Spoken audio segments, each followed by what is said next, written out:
और आज का हमारा टॉपिक है वर्क पावर एनर्जी।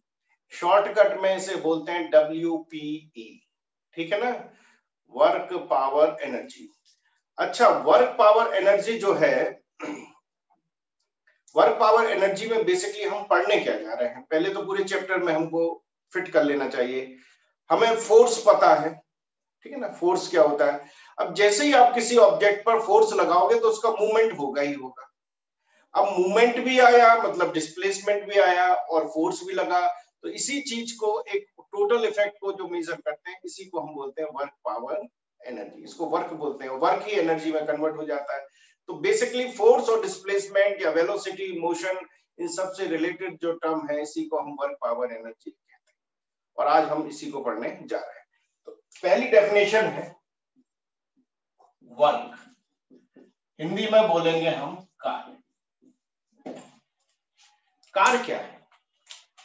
जब किसी वस्तु पर बल F लगता है तब वह d दूरी तक विस्थापित हो जाती है,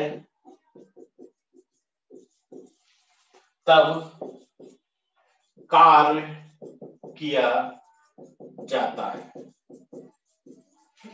ये है बेसिकली, अगर वस्तु पर आपने बल F लगाया और वह d दूरी तक विस्थापित हो जाती है तो हम उसे क्या बोलते हैं? कार्य कहते हैं। अगर हम इसको डायग्राम से देखें तो ये एक समतल सतह है, इस पर हमने एक ब्लॉक रखना है जिसका द्रव्यमान सपोज m है और इस ब्लॉक पर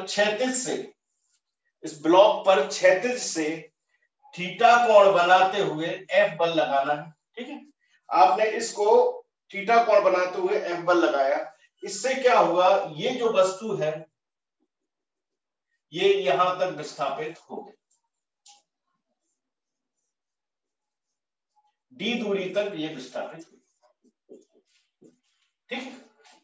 तो अगर हमने क्षैतिज में से थीटा कोण पर बल लगाया है और ये d दूरी तक विस्थापित हुई है, तो इस अवस्था में हम कार्य का फॉर्मूला क्या लिखेंगे? कार्य बराबर होता है बल गुणित बल की दिशा में विस्थापन।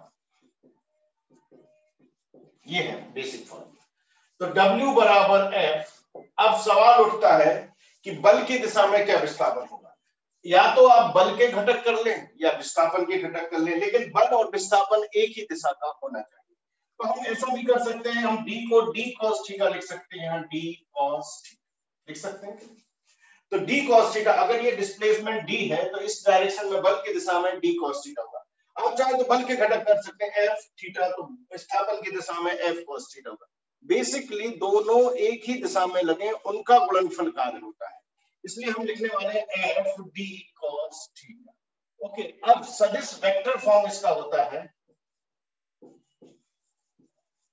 इसका वेक्टर फॉर्म होगा, फोर्स वेक्टर है और डिस्प्लेसमेंट वेक्टर है, इसलिए W dot product F and D vector. Dot product है ना, डॉट गुणनफल होता है, बल और विस्थापन का डॉट गुणनफल होता है। और आप जानते हैं कि इस अवस्था में अगर डॉट गुणनफल होगा, अतः कार्य एक अदिश राशि होगी, अदिश राशि, स्केलर, अदिश राशि। इसलिए कार्य कैसी राशि हो जाएगी? अदिश राशि। क्यों? क्योंकि डॉट प्रोडक्ट है, और डॉट प्रोडक्ट करना आप अच्छे से जानते हैं। I dot I, J dot K, J K dot K 1 रखते हैं और I dot J, J dot K या K डॉट I को 0 रखते हैं। और डॉट प्रोडक्ट के कारण जो परिणामी राशि होती है वो अदिश राशि होती है, मतलब कार्य की कोई निश्चित दिशा नहीं होती, इसलिए कार्य कैसी राशि है? एक अदिश राशि है। अगर हम कार्य का मात्रक देखें, कार्य का मात्रक, तो कार्य का मात्रक W बराबर F डॉट D से कार्य का मात्रक होगा न्यूटन, 1 न्यूटन और 1 मीटर, और इसको बोलते हैं जूल, और ये SI मात्रक है। तो कार्य का SI मात्रक होता है 1 न्यूटन इंटू 1 मीटर, और इसको हम क्या लिखते हैं, जूल से लिखते हैं, और होता है 1 न्यूटन इंटू 1 मीटर। मतलब आपने अगर 1 न्यूटन का बल लगाया और 1 मीटर का विस्थापन आता है, तब कार्य 1 जूल नापा जाएगा। अब अगर हम इसका सीजीएस मात्रक देखें तो न्यूटन की जगह आएगा डाइन और सेंटीमीटर, और इसको बोलते हैं अर्ग। ठीक है ना, तो ये सीजीएस मात्रक है जिसे हम अर्ग कहते हैं। और इनमें जो संबंध होता है जूल और अर्ग में, तो लिख सकते हैं हम 1 न्यूटन इंटू 1 मीटर। तो 1 न्यूटन में होते 10 टू दी पावर 5 डाइन, और 1 मीटर में होते 10 टू दी पावर 2 सेंटीमीटर। यही रीजन है कि 1 जूल में 10 टू दी पावर 7 अर्ग होते हैं। तो ये कार्य के एमकेएस और सीजीएस मात्रक में संबंध है कि 1 जूल बराबर 10 टू दी पावर 7। ठीक है, अब इसका मात्रक के बाद इसकी अगर हम विमा निकालना चाहें तो विमा हो सकती है कार्य बराबर एफ डी। तो बल का मात्रक होता है, बल की विमा होती है ml_t-2, विस्थापन की L, इसलिए ml2t-2। ये कार्य की विमा होती है। ये बेसिक जानकारी है जो कार्य की पहला पॉइंट जो है वो वर्क से रिलेटेड फॉर्मूला, डेफिनेशन और उसकी यूनिट। तो कार्य कितने प्रकार का होता है, तो अगला पॉइंट है मैं कार्य के प्रकार। वर्क या कार्य कई प्रकार के होते हैं। तो कार्य का प्रकार ऐसे नाप सकते हैं, वो थीटा पे डिपेंडेंट होता है, थीटा पर निर्भर करता है। इसके आधार पर हम पहला टाइप करें तो हम बोलेंगे धनात्मक कार्य, पॉजिटिव वर्क। धनात्मक कार्य क्या होता है? धनात्मक कार्य जो होता है वो तब होता है जब थीटा की वैल्यू 0 से ज्यादा हो और 90 से कम हो। तो कार्य के प्रकार मतलब कार्य एक्चुअल में थीटा पर निर्भर करता है। इसकी थ्योरी अच्छे से समझ लें। सबसे पहला कहलाता है धनात्मक कार्य। धनात्मक कार्य तब होता है जब थीटा की वैल्यू 0 से और 90 के बीच होती है, 0 और 90 के बीच होती है। तो 0 और 90 के बीच cos थीटा क्या होगा, पॉजिटिव वैल्यू लेते चलेगा। यही कारण है कि आप कार्य को धनात्मक देखो। तो ऐसा कार्य धनात्मक कार्य कहलाता है जब बल व विस्थापन की दिशाएं,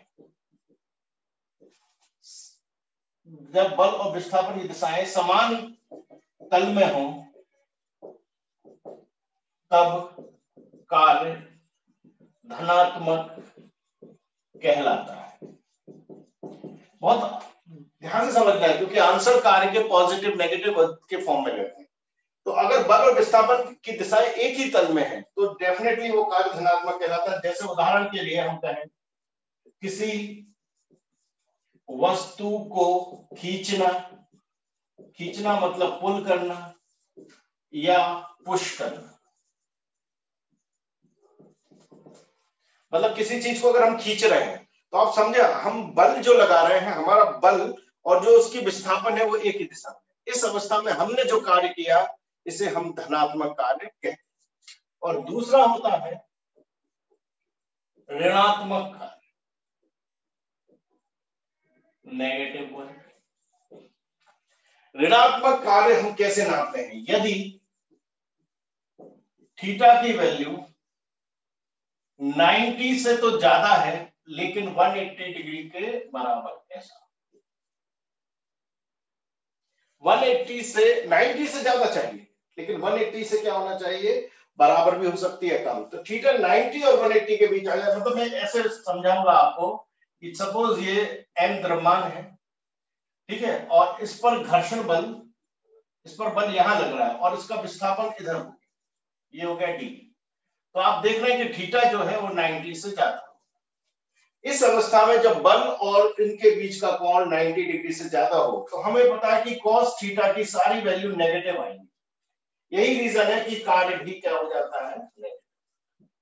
तो ऐसे कार्य जब बल और विस्थापन के बीच का कोण 90 से ज्यादा और 180 से कम होता है, वहां कार्य को नेगेटिव कार्य कहते हैं। और ये एग्जाम्पल बहुत इंपॉर्टेंट एग्जाम्पल है कि घर्षण बल या गति विरोधी बल,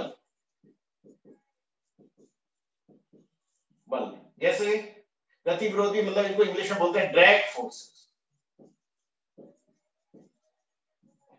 तो घर्षण बल या गति विरोधी बल, हवा का बल, पानी का श्यानता गुणांक गति विरोधी बल ही कहलाते हैं। तो ये सारे गति विरोधी बल या घर्षण बल है ना, दो वस्तुएं जब एक दूसरे पर गति करती हैं तो घर्षण बल लगता है।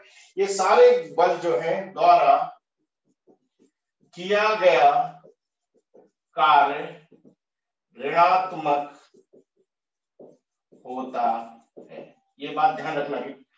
कौन से बल ऋणात्मक कार्य करते हैं? जो भी गति विरोधी बल है वो हमेशा गति के विपरीत दिशा में लगेंगे और थीटा 90 से ज्यादा बन जाएगा, और ऐसे कार्य हमेशा नेगेटिव ही मेजर होने वाले हो। और मैं आपको जैसे मैं एक क्वेश्चन दूं, ये एक समतल है, ये द्रव्यमान है और ये बल लगेगा घर्षण बल पीछे F के, और ये सपोज विस्थापन हुआ इसका इधर, विस्थापन इसका हो गया इधर, हमने यहां विस्थापन लिया,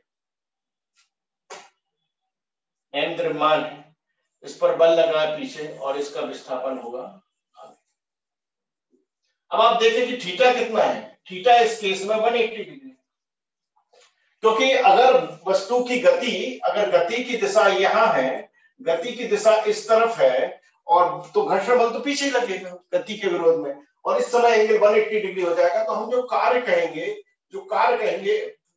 वो होगा एफ डी कॉस 180, या कार्य बराबर हो जाएगा एफ के को हम लिखेंगे म्यू के इंटू एन इंटू डी, और कॉस 180 -1। तो जो कार्य हो जाएगा एफ के के द्वारा जो कार्य होगा फ्रिक्शन फोर्स के द्वारा, वो होगा म्यू के, एन को लिखोगे आप M G into D joules. तो ये न्यूमेरिकल में आपको काम। घर्षण बल द्वारा किया गया कार्य, तो घर्षण बल द्वारा किया गया कार्य हमेशा नेगेटिव होता है। अगर वस्तु आगे की ओर गति कर रही है तो घर्षण बल पीछे लगेगा, एंगल 180 बनेगा। घर्षण बल आप जानते हैं इस स्थिति में होगा म्यू एन, एन को लिख देंगे हम M G, so mu M G into D, ये होगा घर्षण बल द्वारा किया गया कार्य। एक और क्वेश्चन दे देता हूं मैं, सपोज ये नत समतल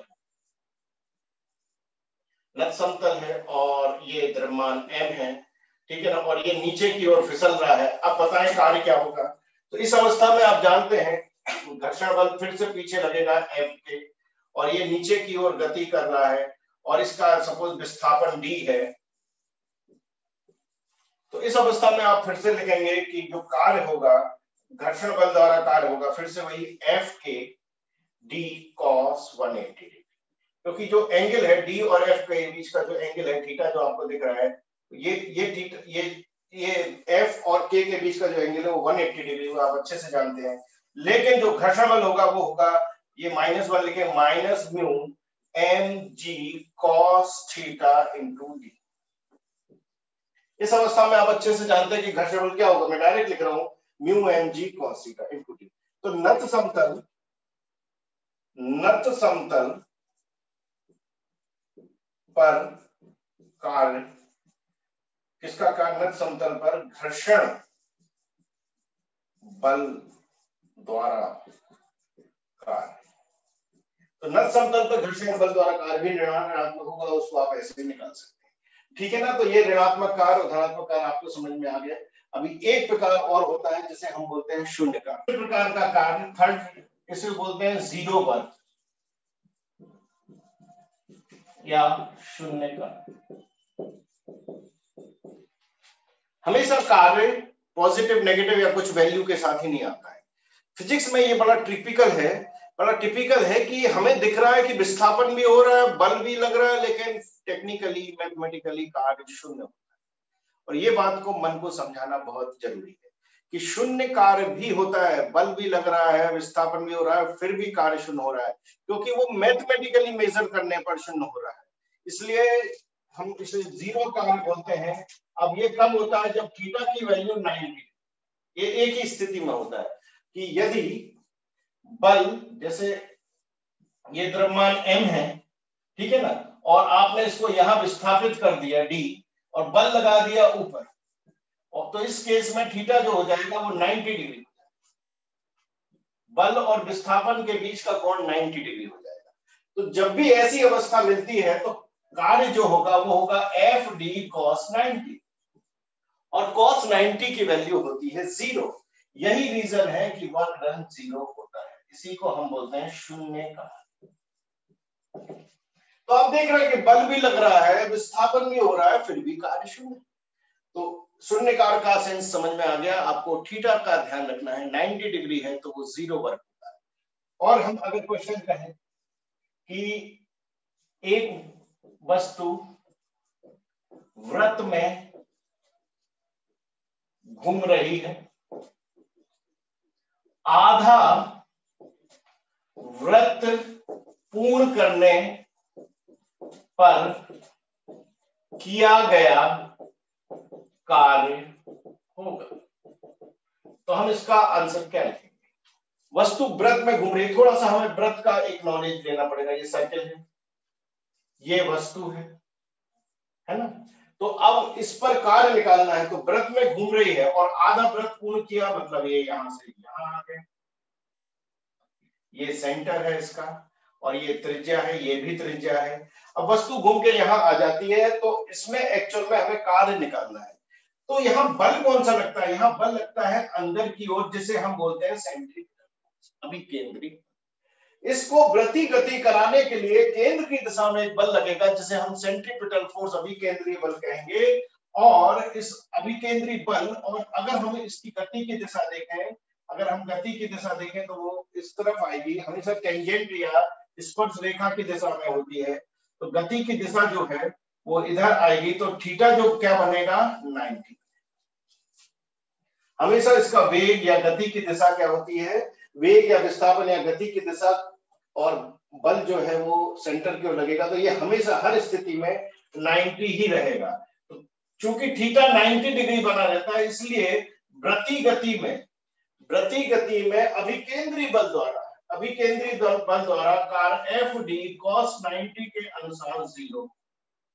तो वृत्तीय गति में कोई भी एक समान वृत्तीय गति में कोई भी कार्य नहीं किया जाता, क्योंकि अभिकेंद्रीय बल और उसकी गति की दिशा हमेशा एक दूसरे के 90 डिग्री पर ही बनी रहती है।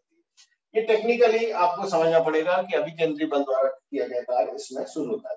बाकी जब हम वृत्त में जाएंगे, सर्कुलर मोशन पढ़ेंगे, तो वहां मैं एक बार और डिटेल से बताऊंगा। अभी तो मैं ये बता रहा हूँ कहाँ कहाँ 0 कार्य पहुंच सकते। तो एक उदाहरण ये हो गया। और क्वेश्चन, एक कुली द्वारा प्लेटफॉर्म पर भार उठाकर एक स्थान से दूसरे स्थान तक ले जाने में किया गया कार्य हो।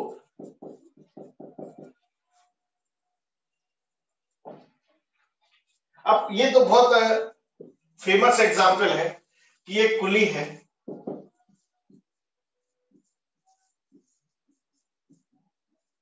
और उसके ऊपर हमने कुछ वजन रख दिया। ऐसे रखते हैं। अब ये चलता है और प्लेटफॉर्म पर जाता है, इसका विस्थापन सपोज डी होता है। तो ये कार्य जो है, कुली द्वारा जो कार्य है वो शून्य क्यों होगा? क्योंकि कुली ने जो वजन उठाने के लिए जो फोर्स लगाया वो ऊपर की ओर, तो ऊपर की ओर फोर्स लगाया और कुली का विस्थापन प्लेटफॉर्म पर हुआ है। तो आप देखेंगे टेक्निकली थीटा 90 डिग्री मिला, और मैथमेटिक्स के अनुसार ये 90 डिग्री होगा, तो कार्य शून्य जो। यही रीजन है कि कुली द्वारा प्लेटफॉर्म पर गति कराने में किया गया कार्य शून्य होता है। क्लियर होगी बात को? लेकिन ये जो हम पढ़ रहे हैं कुली का एग्जांपल, ये सब आप क्या है थ्योरेटिकली मैथमेटिकली फिजिक्स के हिसाब से ठीक है, प्रैक्टिकली कभी यूज नहीं करना। पता चला तुम सपोज ट्रेन से कहीं घूमने गए, कॉलेज में पहुंच गए, गोवा गए सपोज, है ना। गोवा के आप मडगांव स्टेशन उतरे, कुली को बुलाया, हे कुली कम हियर। कुली को अपना पूरा सामान उसके सिर पर रख दिया, बेचारा सामान लेके आपको आपकी गाड़ी तक बाहर जो वेट कर रही वहां तक लेके गया, पसीने से लथपथ हो गया, आपने अपना सामान रखवाया और जाने लगे, ठीक है ना। और तो कुली क्या बोलेगा भाई? कुली कहेगा भाई साहब इतनी दूर से आपने 1 किलोमीटर चलाया और अपना सामान यहाँ तक लाए, इसके पैसे तो दो। तो आप क्या करोगे? क्योंकि आप बहुत पढ़े लिखे हो, मेडिकल कॉलेज में हो, तो IGS सर से फिजिक्स भी पढ़े हो, और फिजिक्स में वर्क पावर एनर्जी पढ़े हो, तो बहुत समझदार थे, तो तुम अपनी बुक भी लेके गए होगे, है ना, मॉड्यूल कुछ, तो तुम फटाक से क्या करोगे? मॉड्यूल का एक चैप्टर खोल दोगे, क्योंकि देखो भाई कुली साहब, शकल से तो तुम ज्यादा पढ़े लिखे दिखते नहीं हो, इसलिए मैं तुम्हें समझा रहा हूँ कि देखो ये है वर्क पावर एनर्जी। जब हम पढ़ते थे ना तो वर्क पावर एनर्जी ये चैप्टर हमको पढ़ाया गया था, और इसमें क्लियर लिखा है कि जब भी फोर्स और डिस्प्लेसमेंट 90 डिग्री पर लगे तो वर्क डन 0 होता है। और नीचे देखो तुम्हारा एग्जाम्पल भी है कि कुली द्वारा किया गया कार्य शून्य होता है। क्यों होता है? क्योंकि तुमने तो फोर्स ऊपर लगाया और तुम प्लेटफॉर्म पर क्षैतिज अवस्था में चले तो थीटा 90 बना, इसलिए टेक्निकली तुमने कोई कार्य नहीं किया। जब हमने ये पढ़ा है, हमें ये एजुकेशन सिस्टम में पढ़ाया गया है और हमारे को तो यही पता है तुमने कोई टेक्निकली काम नहीं किया, तो किस बात की वजह से, है ना? तो कुली भी कहेगा साहब आप बिल्कुल सही कह रहे हो, आप बहुत पढ़े लिखे हो, आपने प्रूफ कर दिया कि मैंने कोई काम नहीं किया, आप बिल्कुल सही है। अब आप एक काम करिए, थोड़ा सीधे खड़े हो जाइए। आप बिल्कुल सीधे खड़े हो गए, कुली क्या करेगा, एक हाथ घुमा के और खटाक से एक झापड़ रसी देगा। फिर कहोगे तुम अरे दिन में तारे नजर आ गए, तो कुली कहेगा साहब आपने पढ़ाई तो की है लेकिन अच्छे से नहीं की है। तो आप कहोगे क्यों? क्योंकि क्या है साहब, लाइए ये मॉडल लाइए, मैं भी YGS सर से पढ़ के आया था, है ना, और कुली बन गया वाला मैटर है। तो उसका देखिए साहब, इसी के बाद एक एग्जाम्पल और लिखा है कि अगर फोर्स लगे, मतलब मेरा जो झापड़ आपको पड़ा है ये फोर्स है, और अगर डिस्प्लेसमेंट ना हो, मतलब अगर विस्थापन ना हो, आप हिले नहीं, तो विस्थापन शून्य हो गया, तो इस अवस्था में भी कार्य शून्य होगा। अब हमारा हिसाब किताब बराबर है। तो फिजिक्स का जवाब फिजिक्स में ही दिया जा सकता है, इसलिए प्लीज भाई आपसे कह रहा हूं कि ये थ्योरेटिकली 0 है, इसको प्रैक्टिकली कभी भी यूज नहीं करना। तो शून्य कार्य का सेंस आपको समझ में आ गया होगा। क्या होता है, अगर वस्तु पर बल लगे और उसका विस्थापन शून्य हो, विस्थापन शून्य हो मतलब घूम फिर के वहीं वापस आ जाए, तब भी फिजिक्स के अनुसार कार्य शून्य होता है। क्लियर हो गया? तो एक और कंडीशन है शून्य कार्य की, अब उसकी जगह नहीं है लेकिन मैं यहां लिख देता हूं। ये पॉइंट याद रखना, ये पॉइंट है कि यदि वस्तु का विस्थापन शून्य है, अच्छा विस्थापन का मतलब समझ लो, घूम फिर के अगर एक ही पॉइंट पर आ गया तो विस्थापन शून्य होता है, कई तरीके से विस्थापन शून्य हो जाएगा, तब भी कार्य भी शून्य होता है। तो ये की पॉइंट है, आपको इसको ध्यान रखना है। ये भी संभव है शून्य कार्य का, वृत्त में भी कुछ शून्य कार्य होता है, पुली द्वारा भी शून्य कार्य होता है। तो 0 वर्क की कंडीशन में देखने को मिलता है, वो डिपेंड करता है कि थीटा क्या है, थीटा 90 है कि विस्थापन शून्य है कि बल शून्य है, इस बात पर डिपेंड करता है। क्या आप लोग ये सोच रहे होंगे यार ये बात तो सही है कि कुली ने जब कोई कार्य नहीं किया तो किस बात की वजह से? मैं आपको बता रहा हूँ कुली ने कार्य किया होता है। कुली ने फिजिक्स के हिसाब से जरूर कार्य नहीं किया होता है, लेकिन एक जगह वो कार्य करता है। कहाँ करता है आपको भी बताता हूँ। जब कुली जमीन से क्या करता है, सामान को ऊपर उठाता है और अपने सिर पर लगता है, उस दौरान वो कार्य करता है। आपको पता है जमीन से जब वो ऊपर उठाएगा तो बल कहाँ लगाएगा, ऊपर की ओर, और विस्थापन भी क्या होगा, ऊपर की ओर। तो जमीन से या प्लेटफॉर्म से सिर तक जो सामान उठाने में जो भी कार्य करता है वो धनात्मक कार्य होगा। तो इस अवस्था में कुली उतना कार्य जरूर करता है और आप उसी बात के पैसे दे सकते हो, ठीक है ना। लेकिन प्लेटफॉर्म पर एक जगह से दूसरी जगह जाने में वो कोई भी कार्य टेक्निकली नहीं करता है, भले वो पसीने से लथपथ हो, है ना। फिजिक्स के हिसाब से वो कोई कार्य उस समय नहीं करता। सामान उठाते और रखते समय जरूर वो फिजिक्स के हिसाब से कार्य करता है, ठीक है। तो ये एग्जाम्पल क्लियर हुआ। अब मैं अगले टॉपिक पर आऊंगा। टाइप क्वेश्चन पूछा जाता है कार्य पर, और ये टाइप क्वेश्चन आपको पहचानना पड़ेगा कि यदि आरोपित बल F परिवर्ती है, अर्थात विस्थापन का फलन है, ठीक है। मतलब बल जो है वो विस्थापन के हिसाब से बदलता जाता है, परिवर्ती है, कांस्टेंट फोर्स नहीं है, तब समाकलन का प्रयोग कर कार्य ज्ञात करते हैं, ठीक है। क्लियर हो गया बात। आपको फोर्स का, बल का एक समीकरण देंगे, ठीक है, और आपसे कहेंगे कार्य निकालो। तो कार्य क्या होता है, तो W बराबर होता है इंटीग्रेशन F dx, है ना, बल गुणित विस्थापन F dx, और अच्छे से लिखो तो cos थीटा, और यहां आप चूंकि dx है तो यहां x1 से x2,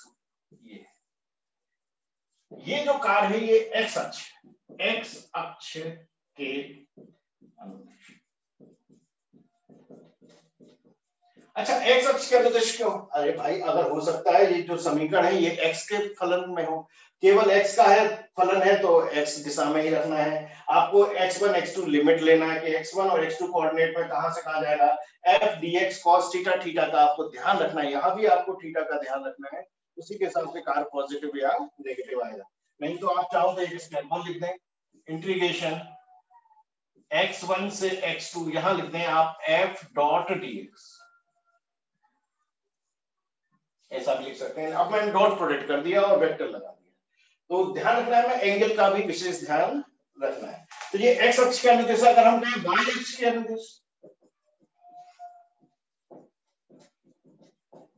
फिर आपको क्या करना है, y अक्ष के अनुदिश कार्य निकालना है, तो आपको केवल y कोऑर्डिनेट्स रखना है और केवल इसमें इंटीग्रेशन होगा y फलन का। तो f ये x दिशा का घटक है और ये y दिशा का घटक है, f dy cos, ऐसा करेंगे। बहुत क्लियर है, y दिशा का समीकरण, y दिशा के घटक, y दिशा के कोऑर्डिनेट्स रख के आपको इंटीग्रेट करना है। अगर z अक्ष के अनुदिश का,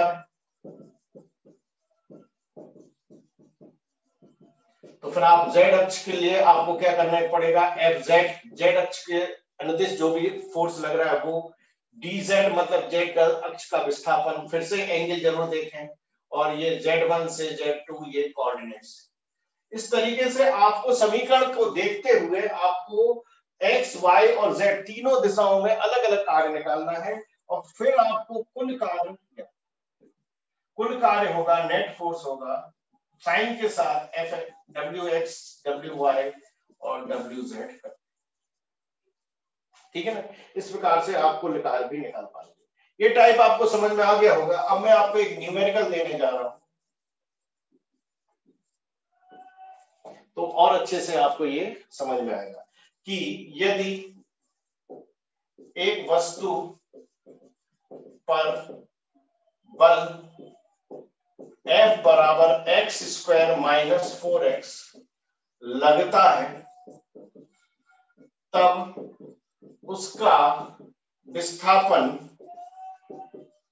बिंदु 1 1 से बिंदु 3 -1 तक हो जाता है, तो किए गए कार्य का मान ज्ञात करें।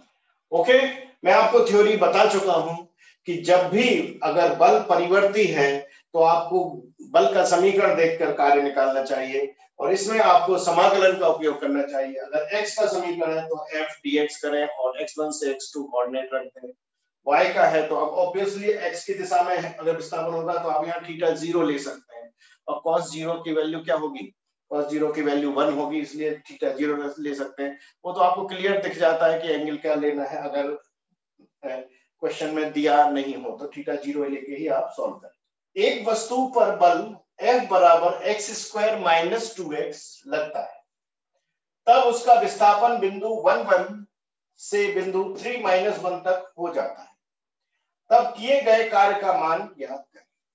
तो इसको सॉल्व हम ऐसे करेंगे कि हमें पता है कि F बराबर है x स्क्वायर माइनस 2x, मतलब ये x अक्ष के अनुदिश बल है, क्योंकि इसमें कहीं भी y और z कोऑर्डिनेट नहीं है, केवल x कोऑर्डिनेट है। तो आपको समझना है कि ये केवल fx ही दिया हुआ है, और x निर्देशांक क्या होंगे, आप जानते हैं कि ये x1 है तो x1 होगा 1 मीटर और x2 जो होगा वो 3 मीटर। आपको निर्देशांक सिलेक्ट करना थे, x अक्ष के अनुदिश, तो x अक्ष का निर्देशांक ये x1 है और ये x2 है। इसमें हमें y निर्देशांक की कोई भी जरूरत नहीं पड़ने वाली, क्योंकि बल y अक्ष के अनुदिश लग ही नहीं रहा। ओके, तो x अक्ष के निर्देशांक आ गए, तो कार्य भी केवल x अक्ष के अनुदिश होगा। क्या फॉर्मूला लिखेंगे, इंटीग्रेशन fx dx x1 से x2 थीटा हम 0 ले रहे हैं क्योंकि एक्स अक्ष के अनुदिश है। ओके, अगले स्टेप में हम लिखेंगे integration x square minus 2x into D x, और x1 लिखेंगे 1 और ये 3। इंटीग्रेशन जब आप करेंगे तो लिखेंगे x cube by 3 minus 2x square by 2, bracket लगाएंगे, यहाँ लोअर लिमिट और यहाँ अपर लिमिट। अच्छा, इंटीग्रेशन आपको सभी को बेसिक इंटीग्रेशन तो आता ही होगा, क्योंकि बेसिक इंटीग्रेशन का फॉर्मूला होता है x की पावर n dx बराबर x की power n plus 1 upon n plus 1, है ना। यहाँ अगर लोअर लिमिट a है और ये b है तो ब्रैकेट लगा देते हैं, और यहाँ b लिखते हैं, यहाँ b लिखते हैं और यहाँ a लिखते हैं, है ना। x की पावर n का इंटीग्रेशन होगा x की power n plus 1 upon n plus 1। फिर क्या करते हैं, लोअर लिमिट अपर लिमिट लगाकर फिर f जहां जहां x है वहां b लिखते हैं माइनस f a, और इसको सॉल्व कर आंसर निकाल।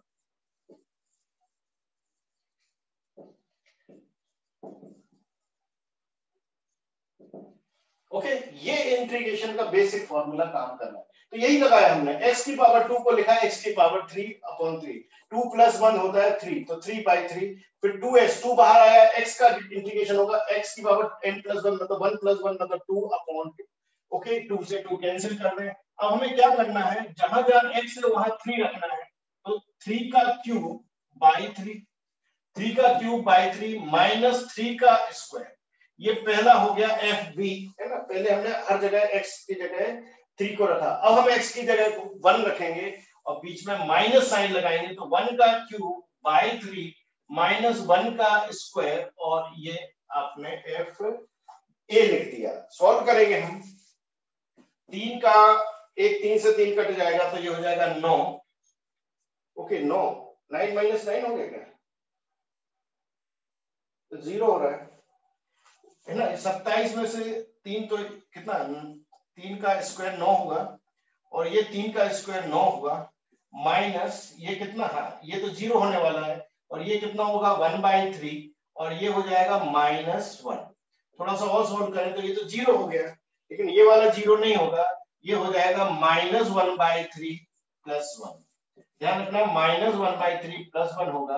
और सॉल्व करें, एलसीएम 3 ले लें तो ऊपर बचेगा -1 प्लस 3, तो इसका आंसर आना चाहिए 2/3 जूल्स। ओके, मैच करिए, आपका आंसर ये आना चाहिए था प्लस 2/3 जूल। देखो सिंपल सी बात है, ये जो समीकरण है x स्क्वायर माइनस 2x, इसका मतलब है बल नियत नहीं, क्योंकि बल एक फंक्शन के रूप में है और x पर डिपेंडेंट है।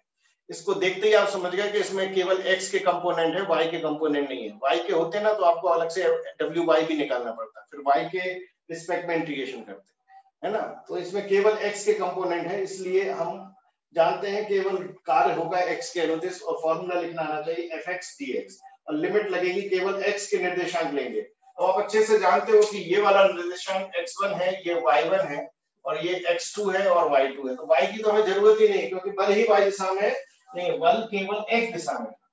हमने बल का समीकरण रखा और निर्देशांक 1 से 3 रखे। इसके बाद तो प्योर मैथमेटिक्स है, x स्क्वायर का इंटीग्रेशन x क्यूब बाई 3, और इसका होगा -2x स्क्वायर बाई 2, और 1 और 3 के बीच लिमिट में लगा के इंटीग्रेशन कर दिया, फिर इसको प्रॉपर्ली सॉल्व किया, और सॉल्व करने पर 2/3 जूल इसका आंसर है ना। उम्मीद है आपको अच्छे से अब क्लियर हो गया होगा।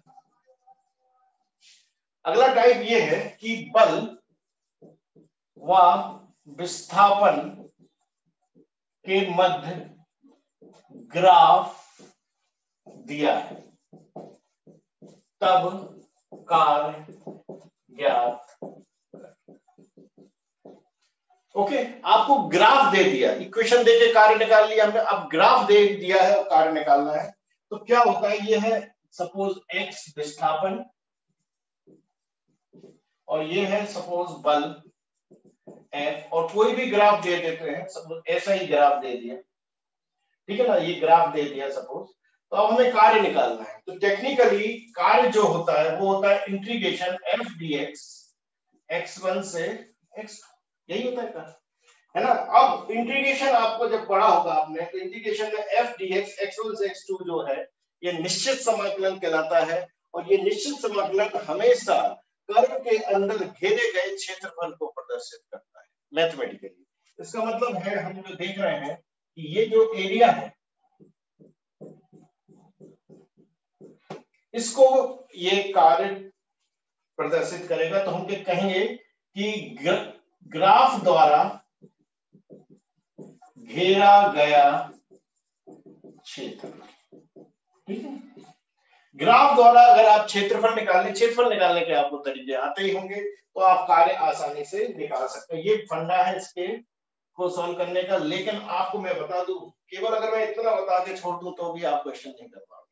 इसके लिए आपको एक YGS की पॉइंट की अभी भी जरूरत है, और वो YGS की पॉइंट ये है कि कार्य अदिश राशि। कार्य कैसी राशि है? अदिश राशि। और हमेशा ध्यान रखना कि ऊपर का क्षेत्रफल अगर हो, ऊपर का क्षेत्रफल हो तो ये कार्य को पॉजिटिव कंसीडर करें। मतलब ग्राफ में ऊपर अगर क्षेत्रफल है तो ऐसा कार्य धनात्मक माना जाएगा, और यदि नीचे के भाग का क्षेत्रफल हो तब कार्य को नेगेटिव कंसीडर करें। फिर कुल कार्य निकालने के लिए आपको ये W1 ये W1 माइनस W2, कुल कार्य निकालने के अगर ऊपर के जितने क्षेत्रफल हैं सारे धनात्मक लें, अगर नीचे ग्राफ जाए तो ऐसा कार्य नेगेटिव कंसीडर करना, और फिर आपको कुल कार्य निकालने के लिए उन सारे क्षेत्रफलों को आपको क्या कर देना है, जोड़ देना। अब मैं फिर से एक न्यूमेरिकल दूंगा। ये है x, ये है f न्यूटन में है, x मीटर में है, और ये मैं एक ग्राफ बनाता हूं ऐसा। ये बल 20 न्यूटन ले लें, ये 0 है, और यहां 10 न्यूटन ले लें। ओके, समय ले लें 0, 1, 2, 3, 4, 5, 6, 7।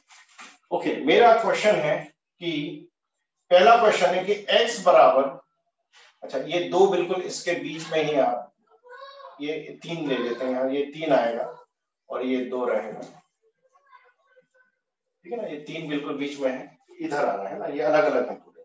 तो x बराबर, मेरा क्वेश्चन है कि x बराबर 3 मीटर पर कार्य। नंबर 2, x बराबर 7 मीटर पर कार्य। ये मेरे क्वेश्चन है कि x बराबर 7 मीटर तक पर कार्य, मतलब तक कार्य, 7 मीटर के विस्थापन तक कार्य बताना, और x बराबर 3 मीटर के विस्थापन पर भी हमें कार्य ज्ञात करना है। ओके, तो इसको आप 2 क्वेश्चन है ज्ञात करें, इसको सॉल्व करें, और ये फंडा लगेगा जो मैंने आपको, इस फंडे पर आधारित ये क्वेश्चन है, इसका यूज करके आंसर आपको बता।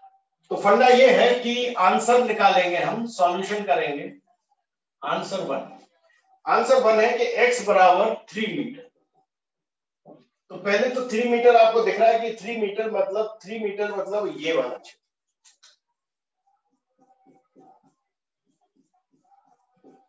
दिख रहा है आपको, ये शेडेड जो एरिया है ये 0 से 3 मीटर तक का है, और इसका क्षेत्रफल बड़े आसानी से निकाल सकते हैं। तो कार्य बराबर होगा त्रिभुज का क्षेत्र, और त्रिभुज का क्षेत्रफल होगा 1/2 आधार बेस। आधार क्या होता है इसका? बेस जो होगा, आधार होगा 3 माइनस 0, ये बेस होगा 3 माइनस 0 आधार, और ऊंचाई जो होगी वो 20 न्यूटन इंटू 20। तो कार्य बराबर होगा कितना हो जाएगा? 3 इंटू 20 कितना होता है? 60/2 मतलब प्लस 30 जूल। ये आप में से अधिकांश लोगों ने आंसर दिया है, इसलिए मैं कहूंगा कि बिल्कुल सही आंसर है। अब जरा आंसर 2 पर आ जाए। x बराबर 7 मीटर।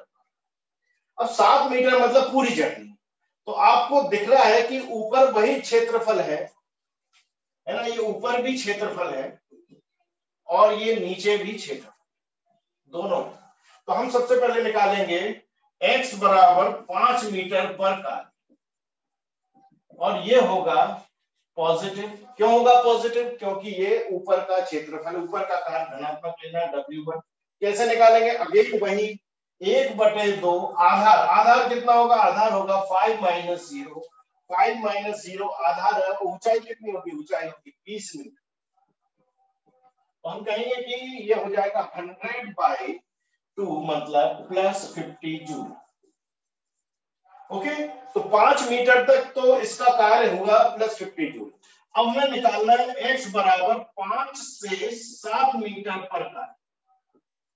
तो ये W2 और ये आपको नेगेटिव लेना पड़ेगा, क्योंकि अधिक इसके नीचे का जो कार्य है वो हमें नेगेटिव कंसीडर करना पड़ता है। ठीक है ना? ऊपर का कार्य पॉजिटिव और ग्राफ के नीचे के कार्य को हम नेगेटिव कंसीडर करते हैं। ओके, क्योंकि ये माइनस दिशा में बल लग रहा है, F ऊपर पॉजिटिव है और यहाँ बल की दिशा बदल चुकी है। ओके, तो W2 भी ऐसे ही निकालेंगे 1/2 आधार। अब हमें आधार ध्यान से देखना है, 7 - 5 ये आधार होगा और ऊंचाई कितनी है? 10। ओके, सो ये हो गया 20/2 मतलब प्लस की जगह -10। तो कुल कार्य जो होगा वो होगा W1 + W2। ऑलरेडी माइनस लिखेंगे हम बाद में। सो +50 - 10 बराबर +40। ठीक है ना? तो ये आंसर आपका 7 मीटर तक का। ओके, तो ग्राफ दिया है तब भी आप कार्य निकाल सकते हैं। बस आपको क्षेत्रफल ज्ञात करना है। ऊपर का क्षेत्रफल पॉजिटिव और नीचे के क्षेत्रफल को नेगेटिव कंसीडर करना है। अगला टॉपिक है गतिज ऊर्जा। ओके, गतिज ऊर्जा। गतिज ऊर्जा को हम इंग्लिश में बोलेंगे काइनेटिक एनर्जी के, काइनेटिक एनर्जी KE या गतिज ऊर्जा। ऑब्वियसली गतिज ऊर्जा क्या है? गतिज ऊर्जा जो है, गतिज ऊर्जा वस्तु की गति के कारण कार्य ऊर्जा में बदलता है। इसे काइनेटिक एनर्जी कहते हैं। बहुत सिंपल सी बात है। अगर कार्य ऊर्जा में बदले, हम एनर्जी से नापने लगे तो कार्य ही ऊर्जा है, लेकिन वो वस्तु की गति के कारण, उसके मोशन के कारण आता है, तो इसे हम गतिज ऊर्जा कहते हैं। और गतिज ऊर्जा कार्य से ही ड्राइव होती है। और कार्य की डायरेक्ट हम फॉर्मूला लिख रहे हैं कि गतिज ऊर्जा होगी हाफ मास इनटू वेलोसिटी। गतिज ऊर्जा निकालने के लिए हाफ mv² का यूज करें। ऑब्वियसली इसका मात्रक जूल ही होता है। ध्यान रखना, काइनेटिक एनर्जी सदैव पॉजिटिव होती है, कभी भी नेगेटिव नहीं होती। ये पॉइंट आपको ध्यान रखना है। कभी भी गतिज ऊर्जा को आप नेगेटिव नहीं लिख सकते, क्योंकि गतिज ऊर्जा वो इसलिए क्योंकि v जो है वो वस्तु की चाल है, वस्तु की चाल पर निर्भर करती है। चाल पर निर्भर करती है, वेग नहीं है। यह वस्तु की चाल है, वेग नहीं है। ठीक है ना? अगर वेग या सदिश राशि होती तब ये नेगेटिव भी हो जाती है। तो याद रखना कि गतिज ऊर्जा, किसी भी वस्तु की गतिज ऊर्जा का मान सदैव धनात्मक होता है, कभी भी ऋणात्मक आप ले नहीं सकते, क्योंकि गतिज ऊर्जा वस्तु की चाल पर निर्भर करती है, वेग पर निर्भर नहीं करती है। Half mv²। क्लियर बात का?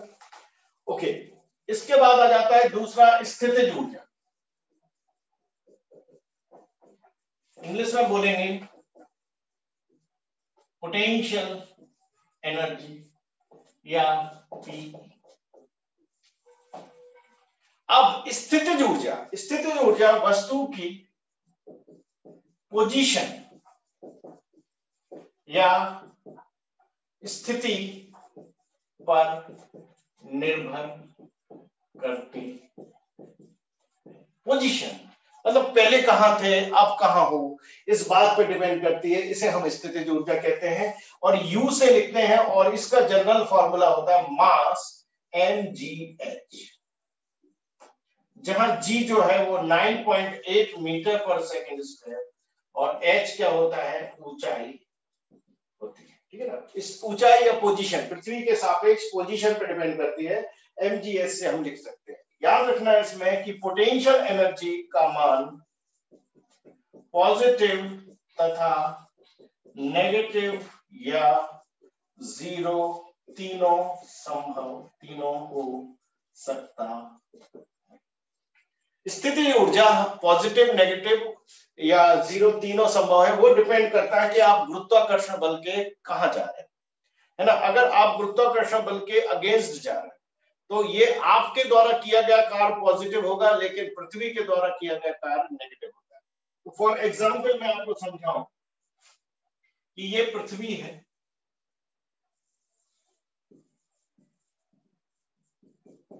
और यहां पर आपने एक ब्लॉक को ऊपर उठाया h ऊंचाई तक, ये आप ले गए, है ना, 1 नंबर से 2 नंबर, कितनी ऊंचाई तक ले गए, h ऊंचाई। अब आपको बताना है कार्य, तो कार्य 2 प्रकार के होंगे। अगर हम कहें कि पर्सन ने कितना कार्य किया, तो पर्सन ने जब कार्य किया तो h यहां और बल भी यहां। व्यक्ति अगर कोई ऊपर उठाएगा तो बल भी ऊपर और विस्थापन भी ऊपर, तो ऊपर उठाने में पर्सन द्वारा किया गया कार्य कैसा होगा, पॉजिटिव होगा। लेकिन यही पृथ्वी द्वारा किया गया कार्य, पृथ्वी के द्वारा किया गया कार्य, तो आपको पता है Fg जो है वो नीचे लगेगा, गुरुत्वाकर्षण बल नीचे लगेगा और विस्थापन ऊपर है, तो इस केस में थीटा क्या हो जाएगा, 180 डिग्री। पृथ्वी द्वारा कार्य क्या होगा, वो नेगेटिव। तो ये पृथ्वी के सापेक्ष जब वस्तु को विस्थापित करते तो ध्यान रखना है कि व्यक्ति द्वारा किया गया कार्य पूछा है कि पृथ्वी द्वारा किया गया कार्य पूछा है। पृथ्वी द्वारा किया गया कार्य नेगेटिव होगा, क्योंकि आप क्लियरली जान रहे हैं पृथ्वी का गुरुत्वाकर्षण बल नीचे होगा, और व्यक्ति द्वारा किया गया कार्य ऊपर होगा, क्योंकि ये बल ऊपर लगाएगा। तो 2 आंसर संभव हो जाते हैं, धनात्मक भी और ऋणात्मक भी। तो हमें ध्यान से देखना पड़ता है कि किसके द्वारा कार्य पूछा गया, व्यक्ति द्वारा या पृथ्वी के द्वारा किया गया कार्य। और ये जो स्थितिज ऊर्जा है ये mgh पृथ्वी के कार्य से निकाली जाती है ना। और ये अगर हम वस्तु को ऊपर ले जा रहे हैं तो अब इस स्थिति में आपने कार्य धनात्मक किया, है ना, आपने वस्तु को ऊपर उठाया, तो आपने वस्तु को ऊपर उठाया तो आपके लिए आपका किया गया कार्य धनात्मक है। तो इसके अंदर जो स्थितिज ऊर्जा आएगी वो प्लस mgh होगी, है ना, क्योंकि आपने जो कार्य किया वो इसकी स्थितिज ऊर्जा में आ गया है। अगर मैं इसको छोड़ दूं तो ये ऑटोमेटिक नीचे चलेगी, क्योंकि हर वस्तु चाहती है कि उसकी स्थितिज ऊर्जा न्यूनतम हो, और न्यूनतम तभी होगी वो जब धरती पर पहुंच जाएगी। इसलिए ठीक है, ध्यान रखना है कि तो इस स्थिति में स्थितिज ऊर्जा क्या होती है, पॉजिटिव होती है। जब आप वस्तु को कहां ले जाते हैं, ऊपर। अगर आप वस्तु को नीचे ले जा रहे हैं तो वस्तु को नीचे ले जा रहे हैं तो पृथ्वी द्वारा कार्य धनात्मक हो जाएगा, लेकिन स्थितिज ऊर्जा नेगेटिव। ओके, तो ये स्थितिज ऊर्जा होती है। इसके बाद तीसरी जो होती है इसे हम बोलते हैं कुल ऊर्जा।